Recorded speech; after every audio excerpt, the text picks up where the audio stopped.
Hello everyone, welcome to this video. आज हम आपको परसेंटेज का टाइप 9 पढ़ाएंगे। कल हम आपको टाइप 7 और 8 अपने वीडियो में पढ़ा चुके हैं। नेक्स्ट वीडियो में आज हम टाइप 9 स्टार्ट करने वाले हैं। चलो फिर शुरू करते हैं।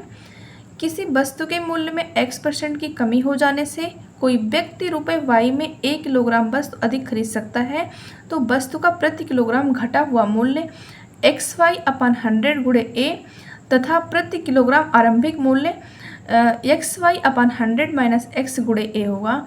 मतलब कि इस टाइप के क्वेश्चन में हमें दो सवाल पूछता है। पहला तो ये कि घटा हुआ मूल्य कितना होगा, दूसरा ये प्रति किलोग्राम आरंभिक मूल्य क्या होगा। हम दोनों आपको एग्जाम्पल से समझाते हैं दोनों क्वेश्चन को, कैसे एग्जाम में क्वेश्चन पूछते हैं। चलो फिर स्टार्ट करते हैं क्वेश्चन। चीनी के मूल्य में 20% की कमी हो जाने के कारण कोई व्यक्ति रुपये 500 में 5 किलोग्राम चीनी अधिक खरीद पाता है, तो चीनी का प्रति किलोग्राम घटा हुआ मूल्य क्या है। प्रति किलोग्राम घटा हुआ मूल्य XY/100 गुणे A, अभी फार्मूला ये है। इसी के बेसिस पे लगाएंगे। x का मान हमें 20 दिया हुआ है, y का मान हमें 500 दिया हुआ है और 100 तो है ही, और A का मान हमें 5 किलोग्राम दिया हुआ है। बस इसमें कुछ नहीं करना है, बस काटना है। ये 0 से 0 कट गया, 5 से 5 कट गया, 20 रुपये इसका आंसर हो गया।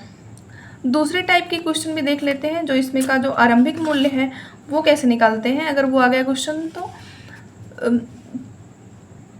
चलिए देखते हैं। चावल के मूल्य में 10% की कमी हो जाने के कारण कोई व्यक्ति रुपये 450 में 5 किलोग्राम चावल अधिक खरीद पाता है, तो चावल का प्रति किलोग्राम आरंभिक मूल्य क्या है। तो हम कैसे निकालेंगे प्रति किलोग्राम आरंभिक मूल्य का फार्मूला XY/100 माइनस x गुणे A है। x का मान 10 दिया हुआ है, y का मान हमें 450 दिया हुआ है और A का मान हमें 5 दिया हुआ है। तो 10 गुणे 450 अपन 100 माइनस 10 गुणे 5 करेंगे तो फिर आएगा क्या, मतलब अब इसको काटते हैं। 10 हो गया, 450 हो गया, 100 में से 10 गया 90 हो गया, फिर ये 5 हो गया, फिर 5 से काटते हैं, 5 9 45, 0 हो गया, 90 से 90 कट गया, बस बचा 10 रुपये। चलो आगे का टाइप समझते हैं। टाइप 9 तो कंप्लीट हो गया। टाइप 10। किसी वस्तु के मूल्य में x% की वृद्धि हो जाने के कारण कोई व्यक्ति ने अब उसकी खपत में इतनी कमी कर दी कि उस वस्तु पर खर्च में केवल y% की वृद्धि हो। यदि मूल्य वृद्धि के पहले वस्तु की खपत 1 किलोग्राम हो, तो अब इसकी खपत A गुणे 100 plus A/100 plus x kilogram होती है। एग्जाम्पल से अच्छे से समझ में आएगा। एग्जाम्पल बताते हैं आपको। जैसे कह रहा है कि चीनी के मूल्य में 30% हो जाने पर एक परिवार ने अपनी खपत इतनी कम कर दी कि चीनी पर खर्च में केवल 10% की वृद्धि हो। यदि मूल्य वृद्धि के पहले चीनी की खपत 26 किलोग्राम था, तो अब खपत कितना है, मतलब अब खपत कितना है ये पूछ रहा है। अब चीनी की खपत जो है A गुणे 100 प्लस Y/100 प्लस x है। A का मान हमें दिया हुआ है क्वेश्चन में 26 है, और 100 प्लस y का मान हमें दिया हुआ है 10% की वृद्धि हो रही है, और 100 प्लस x का मान हमें दिया हुआ है 30। 26 गुणे 100 प्लस 10 110 हो गया, 100 प्लस 30 130 हो गया। बस तुरंत काटेंगे इसको। 0 से 0 कट गया, 13 दुनाई 26 हो गया, 11 दुनाई 22 हो गया, 11 गुणे 2 करेंगे 22 किलोग्राम इसका आंसर हो गया। चलो आगे बढ़ते हैं और दूसरा टाइप समझते हैं। दूसरे टाइप में क्वेश्चन है, किसी वस्तु के मूल्य में x% की कमी हो जाने पर उसकी खपत में इस प्रकार की वृद्धि कर दी जाती है कि खर्च में मात्र y% की कमी हो। यदि मूल्य कमी के पहले वस्तु की खपत 1 किलोग्राम था, तो अब वस्तु की खपत कितनी होगी। A गुणे 100 माइनस y/100 माइनस x कर देंगे तो फिर इसका आंसर आ जाएगा। चलो क्वेश्चन से समझते हैं। चाय के मूल्य में 20% की कमी हो जाने पर एक दुकानदार ने अपनी खपत में इतनी वृद्धि कर दी कि चाय पर खर्च में केवल 15% की कमी हो। यदि मूल्य कमी के पहले चाय की खपत 30 किलोग्राम था, तो अब खपत कितना है, मतलब अब जो खपत है वो पूछ रहा है हमें। अब चाय की खपत A गुणे 100 माइनस y/100 माइनस x करेंगे। A का मान हमें दिया हुआ है 30 किलोग्राम और 100 माइनस y का मान हमें दिया हुआ है 15% की कमी हो रही है।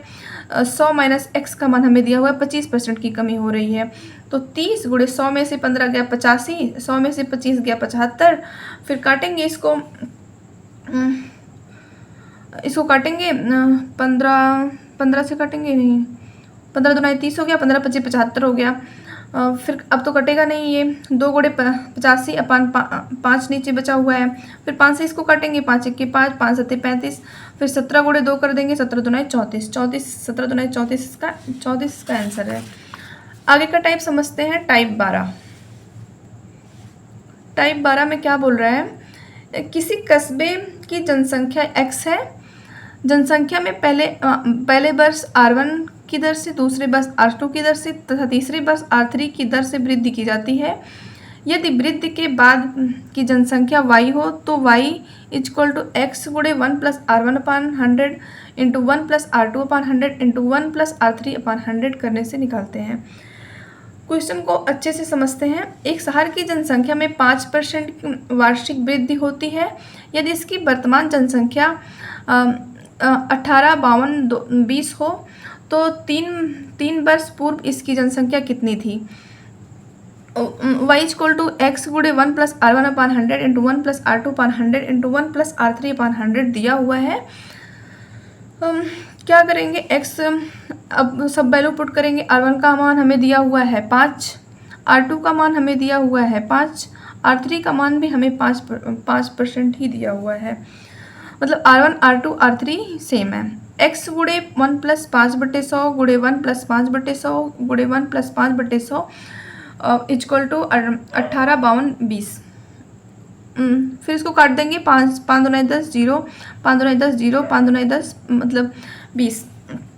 फिर इसको गुणा करेंगे, 20 1 के 20 और प्लस 1 21 आएगा, 21/20, 20 1 के 20 प्लस 1 21 आएगा, 21/20, 20 1 के 20 प्लस 1 21/20। इधर तो दिया ही है 18 52 20। एक्स, फिर एक्स की मान हमें निकालना है तो एक्स इधर रहने देंगे, फिर सारी वैल्यू को इधर ले जाएंगे। इधर जो भी डिवाइड हो रहा है वो सब गुणे में बदल जाएंगे।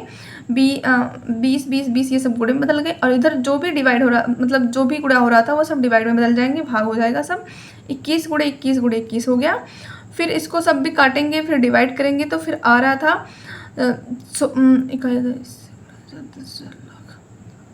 1,60,000 इसका आंसर आ रहा था। Thank you.